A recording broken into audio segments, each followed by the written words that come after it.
talk about classes in Ruby. They're objects like everything else. Classes also have methods and encapsulate data. Basically, they're a blueprint for objects. Let's talk about the data in the classes. We can initialize data in our class with the initialize method. So we'll start with IRB and create a new class. And we'll add the initialize method. And we'll have a name for the dog. And we'll set the instance variable using the @ sign, name equals name. And then we add a name method to return the name. And then we can have a name equals method to set the name. And name equals name. So now we have a dog, and we create new classes with the new keyword, and we can say Spot. And now our dog has a name of Spot using the name method, and then we can set the name equals Fluffy,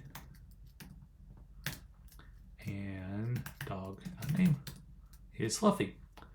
But there's an easier way to do this, and let me reset my IRB here. Say class dog, and there are these attribute accessor that reads and writes instance methods, instance variables.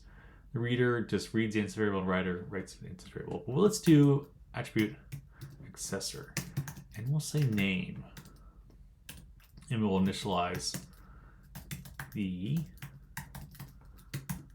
class again. Name.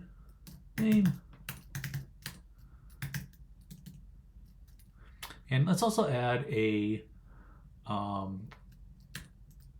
instance method for the dog to fetch. So def fetch. And we'll use a little string interpolation here. And add name. So now when you create a new dog,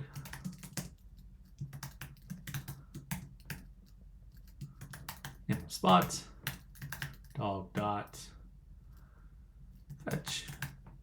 Just go fetch Spot, and then we can change the name of the dog because we use attribute accessor. And now we can say dog.fetch. It'll use the new name. Now this fetch method is only available on the instance we created of dog. It's not on the dog itself. So we do dog.fetch, say undefined method fetch for class dog. How we create these class methods is with the self.keyword. So let's clear this one more time, and we'll say class dog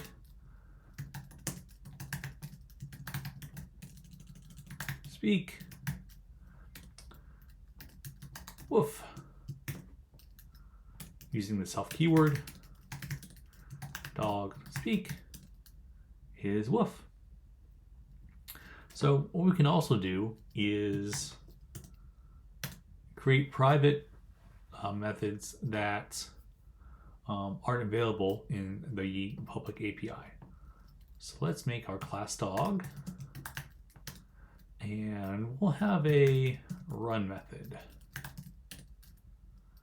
And with this run method, we're going to call another method called zoom, which will be our private method. And to know private, we'll say private, and anything under private will be our private methods. So def zoom, and we'll do a couple emojis here. I think that'd be fun.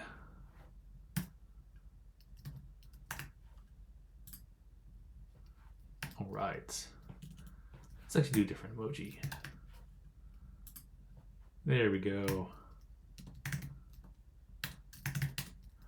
So now dog equals dog.new and dog.run gives us the private method. But when we do dog.zoom, it tells us that we have called a private method. Okay, so now let's take a quick look at how inheritance works. So let's create a new subclass of our dog for poodles.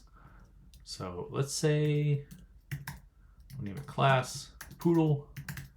How we denote that is with the less than sign. So poodle inherits from dog, and we'll say type, and we'll say poodle. There we go. So now when we create a new poodle,